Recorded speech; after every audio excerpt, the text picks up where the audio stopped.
साथियों, विश्व बंधु के तौर पर भारत मानवता के कल्याण को सर्वोपरि रखता है। G20 के दौरान भारत ने वन अर्थ, वन फैमिली और वन फ्यूचर का विजन सामने रखा था।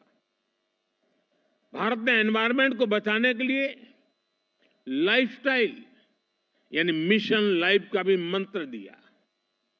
भारत ने one earth, one health initiative भी शुरू किया। हम ह्यूमन, एनिमल्स और प्लांट्स की हेल्थ को अलग अलग नहीं देख सकते। सस्टेनेबल एग्रीकल्चर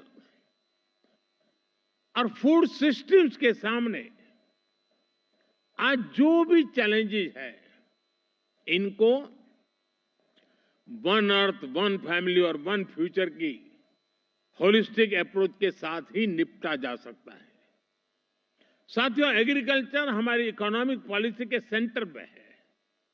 हमारे यहां करीब 90% परिवार ऐसे हैं जिनके पास बहुत कम जमीन है।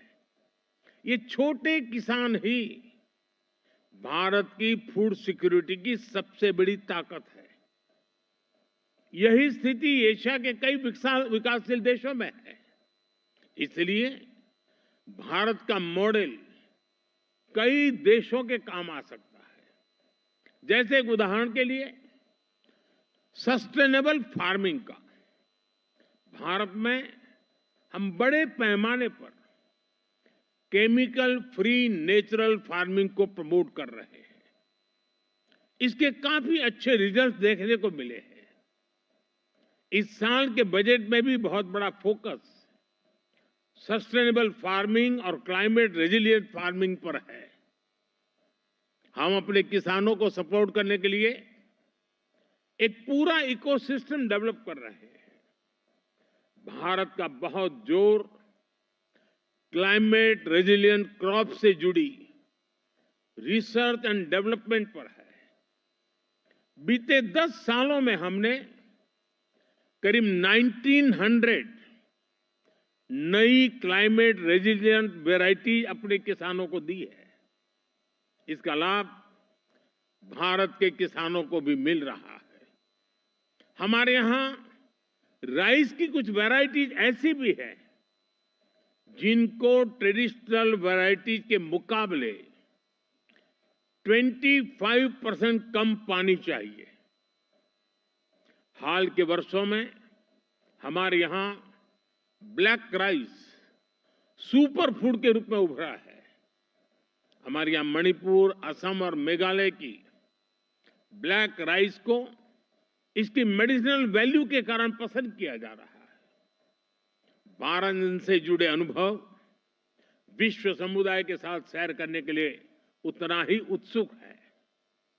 फ्रेंड्स, आज के समय में पानी की कमी और क्लाइमेट चेंज के साथ ही न्यूट्रिशन भी एक बड़ा चैलेंज है।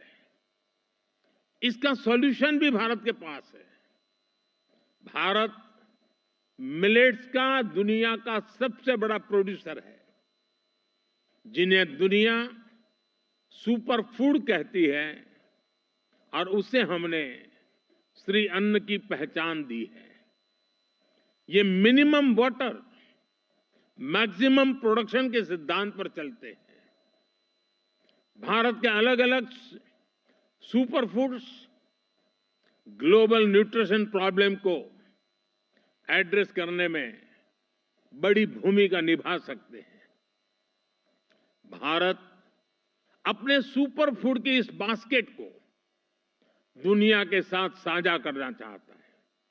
साथ ही भारत की पहल पर पिछले साल पूरे विश्व ने इंटरनेशनल मिलेट ईयर मनाया है।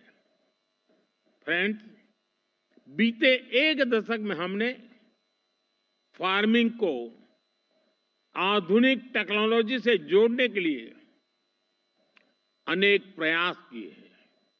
आज एक किसान सॉइल हेल्थ कार्ड्स की मदद से ये जान सकता है कि उसे क्या उगाना है। वो सोलर पावर की मदद से पंप चलाता है और वेस्टलैंड में सोलर फार्मिंग से भी कमाता है। वो ई-नैम यानी भारत के डिजिटल एग्रीकल्चर मार्केट के द्वारा अपनी पैदावार को बेच सकता है। वो किसान क्रेडिट कार्ड का उपयोग करता है।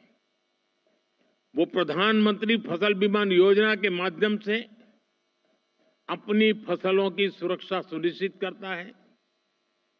किसानों से लेकर एग्री टेक स्टार्टअप्स तक, नेचुरल फार्मिंग से लेकर के फार्म स्टे और फार्म टू टेबल की व्यवस्था तक भारत में कृषि और उससे जुड़े सेक्टर्स लगातार फॉर्मलाइज हो रहे हैं। पिछले 10 वर्षों में ही 90 लाख हेक्टेयर खेती को हमने माइक्रो इरिगेशन से जोड़ा है। हमारे इथेनॉल ब्लेंडिंग प्रोग्राम से भी खेती और एनवायरनमेंट दोनों को लाभ हो रहा है। हम पेट्रोल में 20% इथेनॉल ब्लेंडिंग के टारगेट की तरफ तेजी से आगे बढ़ रहे हैं। NCR करंट न्यूज को सब्सक्राइब करें और नोटिफिकेशन सबसे पहले पाने के लिए दबाएं बेल आइकॉन।